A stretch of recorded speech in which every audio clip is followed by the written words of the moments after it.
personal, what I understand now, personal rebellion to the masculinist, cis heterosexual politics of Howard, but particularly in my Department of Political Science, where I majored in Black politics. So there's nowhere else in the world where you can major in Black politics at a graduate program than at Howard University. So Black politics was started by Ronald Walters of the field in the 1980s as an outgrowth of the Third World Liberation strikes at San Francisco State College, which is now Duke University. And my work is in Black feminist politics in Brazil, how radical Black feminists, particularly queer and trans and gender expansive feminists in Salvador da Bahia resist against state structural and symbolic violence. While I was at Howard for my master's and PhD, our syllabi was nothing but Black men, even white men. And it was sad because we talk about Ralph Bunche, who was really, the first African American to achieve his PhD in political science, and also the first Black Nobel Peace Prize winner and all these things, and he shaped our department. But we talked all day about him, but not about Jula Mar Prestage. She was the first Black woman to achieve her PhD in political science at the University of Iowa. And so I started seeing, it was just problematic. The transphobia, the sexism, the misogynoir are problematic. And so to me, when we talk about, next week, I'm speaking at this International Black Writers Fest at Howard, hosted by Moreland Spingarn, and it's toward a Black university.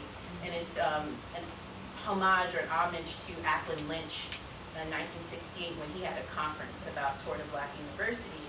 And my problem is like, what's Black in this case? Because if you're excluding queer and trans folks who actually built this university, what is Black about it? And so to me, I was seeing with the epistemic violence, like the violence against how we acquire knowledge, even at this very Black university, the illustrious Howard, the Mecca, right? How there were so many revisionist histories that were being told. So you cannot talk about Howard without talking about Lucy Dick Slow, or Polly Murray, or Zora Neale Hurston, or Toni Morrison, and how she was faculty there, adjunct faculty. They didn't even want her.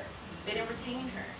And so then let's not talk about many things that, me working with Miss Barbara Smith, a Black feminist icon in her own right.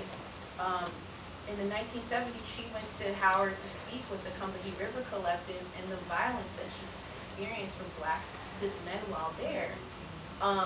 They don't want to talk about that until either we uncover it or someone dies. And so I started Black Women Radicals as a response to not only the epistemic violence, but the hoarding that academics we do. You know, you mentioned JSTOR. A young man, I forget his name, years ago, he was just downloading JSTOR, like giving articles for free. Actually, he ended up, I'm gonna say trigger warning, committed suicide because they wanted to arrest him and imprison him for downloading all these articles and giving them for free. And he was a young white man. So how do we hoard information? Architecturally, Howard's back is to the community. If we're about a Black university, what about the community? So I started Black Women Radicals as a rebellion to the academic power structure. And so we are a Black feminist advocacy organization. And basically there's different elements. We have a blog, we have events, countless events. We have a school for Black feminist politics, right? But I started that, and basically everything is for free. So everything I have up in this big cranium dome of mine that I wake up thinking about from my research, I put it on Black Women Radicals because my parents didn't finish school. And actually my mom is going back to school now, she's back in school. And she's actually taking a quiz now. That's what and what about working poor and working class people who do not have the opportunity to be at the spaces we're in?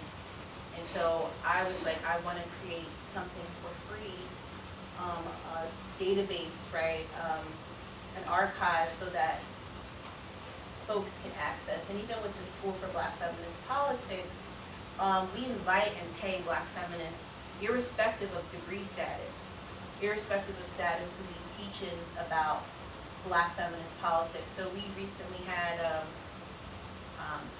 well, years ago, or 2 years ago, we had Maria Clara Ruja dos Passos. She's the foremost thought on Afro-trans feminisms in Brazil. She led a free teaching, and this is all accessible via YouTube. And so I can go on about it, but I'm tired of us saying like, oh, we're for black politics, but like whose black politics are we talking about?